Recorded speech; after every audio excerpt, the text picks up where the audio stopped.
Seja bem-vindo a mais um Giro Criminal. Hoje vamos ver as principais notícias da segunda metade do mês de maio de 2023. Iniciando na Carolina do Norte, onde jovem estadunidense sequestrada há anos foi encontrada após ter sua foto apresentada em um programa da Netflix. Agora em Wisconsin, um stalker finalmente foi condenado pelo assassinato brutal do novo companheiro de sua ex-namorada. Já na capital dos Estados Unidos, Washington, assassino responsável pela morte e estupro de uma jovem adolescente no ano de 1991 é identificado e enfrenta a prisão perpétua. Indo para o Brasil, em Goiânia, após mais de 20 anos de fuga, um homem foi condenado pelo assassinato e ocultação de cadáver por motivo de vingança.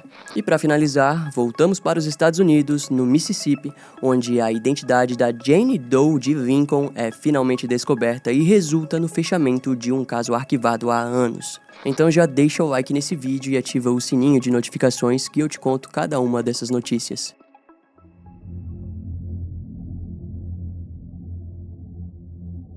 Recentemente, um caso criminal foi solucionado graças a um programa da Netflix sobre mistérios não resolvidos. Esse programa, Mistérios Não Resolvidos, foi originalmente lançado apenas na NBC e durou de 1987 a 2010, sendo então abandonado pelos produtores. No entanto, isso mudou quando em 2020 a Netflix reviveu o programa, que foi o que fez com que diversos novos casos de desaparecimentos ou mortes inexplicáveis passassem a receber novas pistas e dicas. E foi no final de um dos episódios da série que a imagem de Kayla Umberhan, de 9 anos, desaparecida desde 2017, foi mostrada para milhares de pessoas do mundo. Uma dessas pessoas era o dono de uma loja da cidade de Asheville, na Carolina do Norte, que sem imaginar mudaria para sempre o desfecho daquele caso.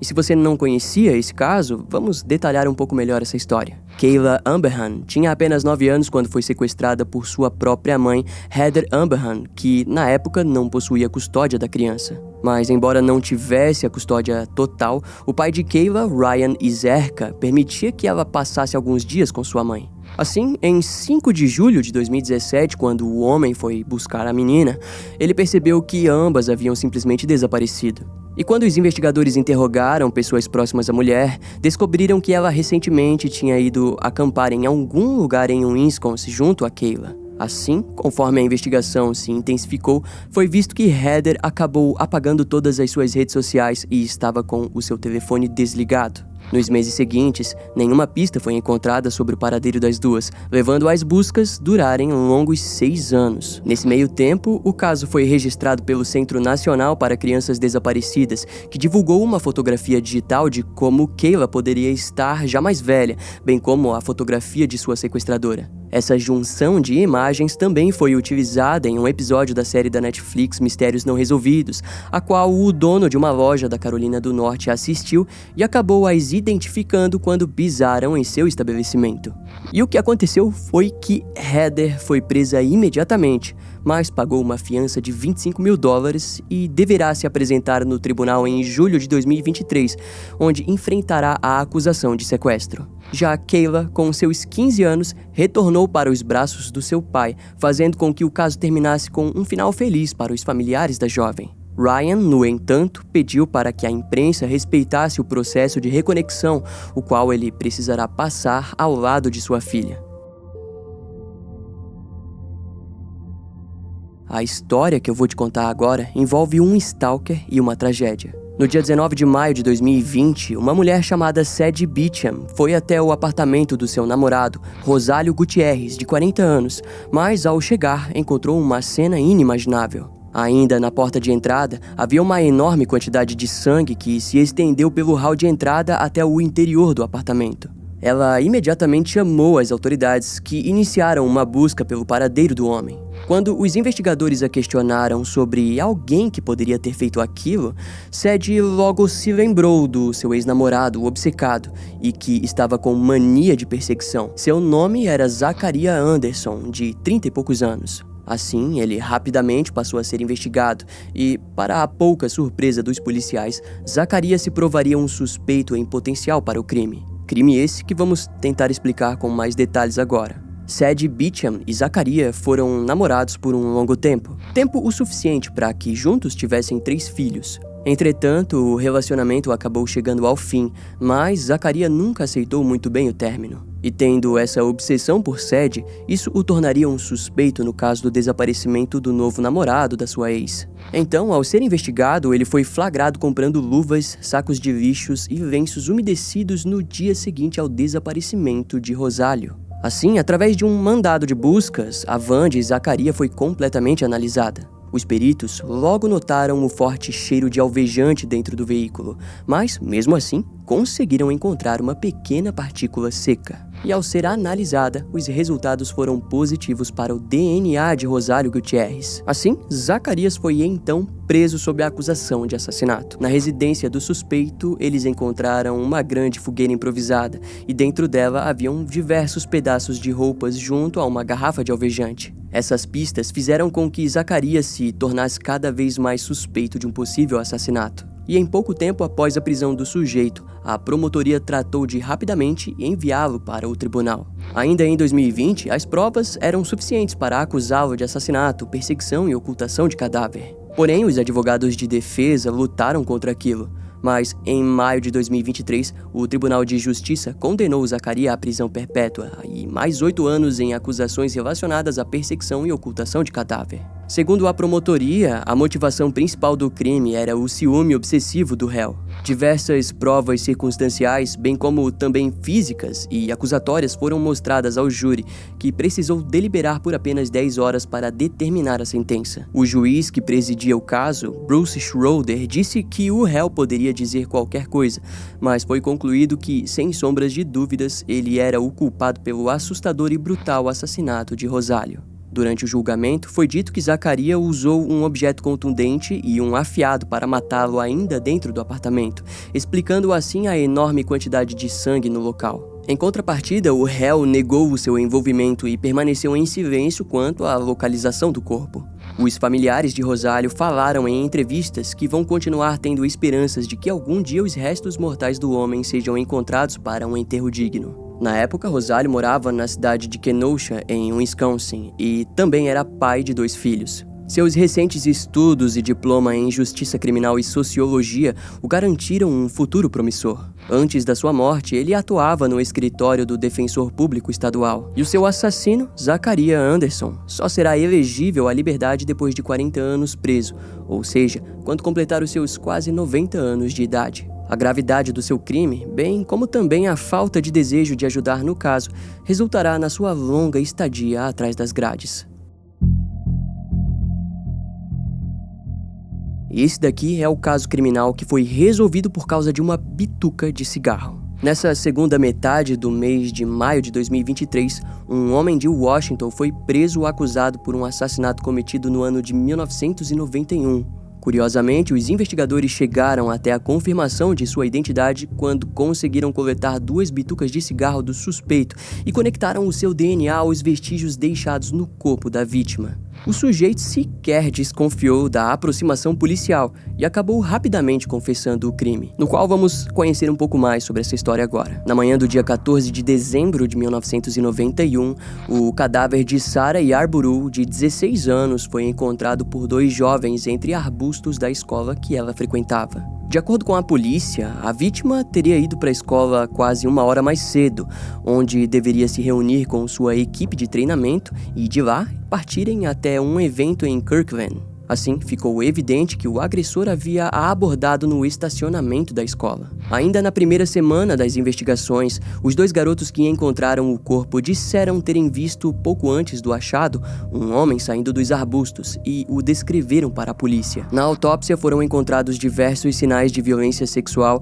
e a causa da morte foi o estrangulamento feito com a sua própria meia-calça. Assim, o caso acabaria permanecendo sem pistas por longos 28 anos. E seria apenas em 2019 que, através da genealogia forense, o perfil de DNA seria encontrado. Dessa forma, foi questão de pouco tempo para que Patrick Nicholas, de 55 anos, fosse identificado e conectado ao crime. Uma grande operação de vigilância se iniciou com o objetivo de coletar o DNA do sujeito. Assim, em um dia, Patrick estava caminhando pela cidade de Kent, em Washington, quando deixou para trás 2 bitucas de cigarro e um guardanapo. Os itens foram recolhidos pelos investigadores e levados para testes, garantindo assim a confirmação definitiva do seu envolvimento no assassinato. Em outubro de 2019, Patrick Nicholas foi então preso sob acusação de assassinato em um bar na cidade de Kent. O julgamento viria a acontecer apenas em maio de 2023, onde a promotoria apresentou o moletom, saia,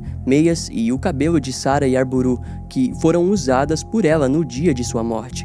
Além, claro, de trazer os resultados dos testes de genealogia que acusavam o réu pelo crime. O júri precisou de 1 dia e meio de deliberação para condenar Patrick Nicholas à prisão perpétua. Segundo eles, o crime havia ocorrido não como um crime premeditado, mas sim como o resultado da tentativa de estupro. E o veredito não causou nenhum tipo de reação no criminoso. Em contrapartida, os familiares e amigos de Sarah demonstraram longos suspiros, lágrimas e alegria pelo desfecho do caso. Curiosamente, antes de cometer o assassinato, ele já havia se envolvido em uma tentativa de estupro em 1983 e 2 anos depois do crime, Patrick foi condenado por abuso sexual infantil. Mas, mesmo assim, o seu DNA nunca foi posto no banco de dados, algo que, se tivesse sido feito no passado, teria resultado em uma prisão muito mais rápida. Em uma coletiva de imprensa, Lori Yarborough, a mãe da jovem assassinada, relembrou a todos que, enquanto Sarah estava viva, ela era uma jovem feliz, amável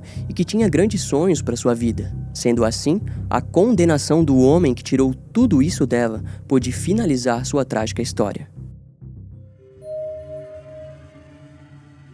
Nós, como meros civis, costumamos criticar a justiça brasileira, mas tem vezes que ela acerta, e esse daqui é um exemplo.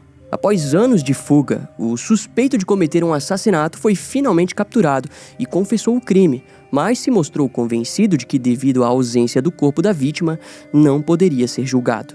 No entanto, a promotoria de Goiânia o surpreendeu ao convencer ao júri que, mesmo sem o cadáver, o réu ainda era um forte suspeito do crime. E em resultado disso, uma condenação seria feita. E para você não sair desse vídeo sem entender nada, vamos tentar descobrir um pouco mais sobre essa história. Na noite do dia 7 de outubro de 1999, Geraldo Gonçalves da Costa assassinou Carlos Luiz Martins de Freitas em uma chácara cerealista em Jardim Nova Esperança, em Goiânia. No entanto, nunca foram encontradas evidências desse crime. Mas os investigadores da época encontraram pistas de que Carlos recentemente havia delatado a polícia sobre um crime praticado por um terceiro sujeito. Eventualmente, Geraldo, tendo ligação com essa terceira pessoa, acabou sendo considerado um suspeito em potencial. Porém, nos anos seguintes, ele acabou fugindo da região. Assim, Geraldo rapidamente foi considerado foragido e a caçada se estendeu por longos 24 anos,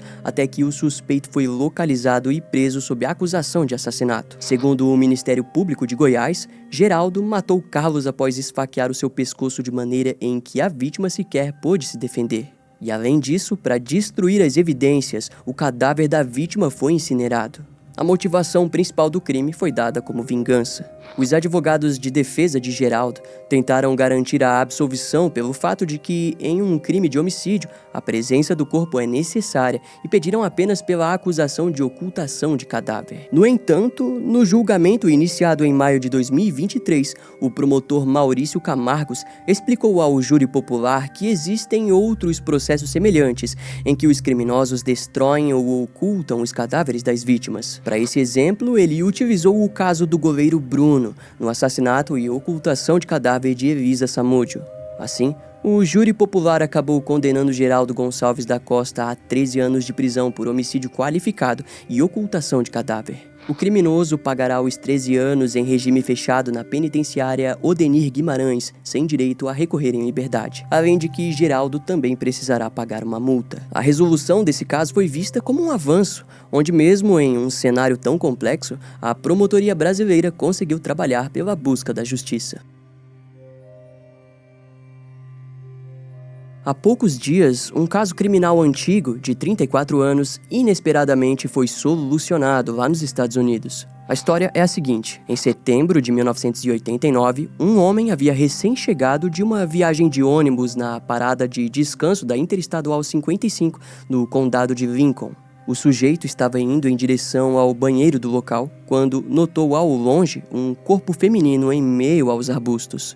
Ele então chamou as autoridades, que declararam que a mulher estava morta no local. A partir daquele momento, o mistério por trás do caso da Jane Doe de Lincoln estava prestes a se iniciar. E assim somos levados para a investigação desse caso. Os primeiros policiais a encontraram completamente nua, com exceção de um par de meias esportivas claras em um dos pés. Na autópsia, nenhum tipo de ferimento foi encontrado, nem ao menos marcas ou hematomas. Assim, o legista do condado registrou a sua morte como desconhecida. No entanto, mais tarde, a causa da morte seria descrita como estrangulamento manual. Além disso, os investigadores acreditavam que a vítima teria sido morta em outro lugar e depois descartada próxima da parada de descanso da Interestadual. Nas análises do legista, ele não conseguiu concluir se havia ou não ocorrido um abuso sexual. E sobre a idade da vítima, inicialmente acreditava-se que ela poderia ter entre 17 a 20 anos, mas isso logo mudou para possivelmente estar acima dos 30 anos. Algum tempo depois, o legista apresentaria novas descobertas, como o fato de que a vítima apresentava características de síndrome de Down. Desse modo, os investigadores procuraram por diversas instituições que atendiam pessoas especiais no Mississippi e em Louisiana, mas não tiveram sucesso. O caso permaneceria na beira de um arquivamento, mas um ano depois, Alfred Ray Casey, de 26 anos, foi preso e acusado pelo assassinato. Junto a ele, mais um homem foi preso. Em interrogatório, Alfred contou que a vítima era uma profissional do sexo de Nova Orleans e, junto ao seu cúmplice, a pagaram com a intenção de roubá-la e depois matá-la. Porém, ele não soube dizer qual era o nome da mulher. Em julgamento, ambos acabaram sendo condenados por homicídio culposo. A sentença foi a prisão perpétua com possibilidade de condicional em julho de 2030. Assim, a vítima, sem identificação, acabou sendo registrada como Jane Doe de Lincoln e foi enterrada em dezembro de 1989 no cemitério da cidade de Brookhaven, no Mississippi. Em meados de 2003, uma repórter ficou interessada no caso e procurou o criminoso, que a informou que a mulher que havia matado era uma profissional do sexo e seu nome era Jenny Mitchell.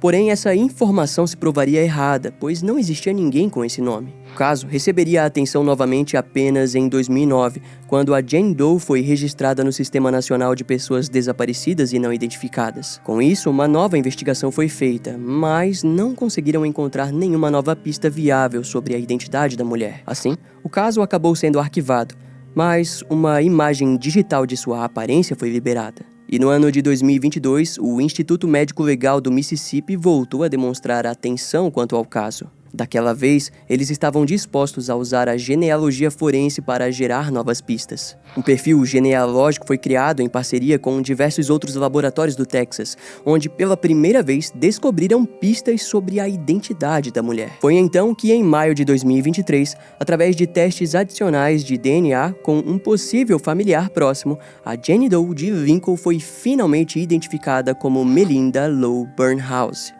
Ao que parece, ela possuía origens em Maryland e não se sabe como Melinda acabou chegando no Mississippi, onde foi assassinada. Além disso, o passado da garota é um grande mistério para os investigadores, que não conseguiram descobrir muito sobre o seu paradeiro antes de sua morte. Mas, mesmo assim, todos os profissionais que trabalharam no caso ficaram satisfeitos por terem conseguido a identificação, bem como também a tranquilidade em saber que o seu assassino foi capturado há anos.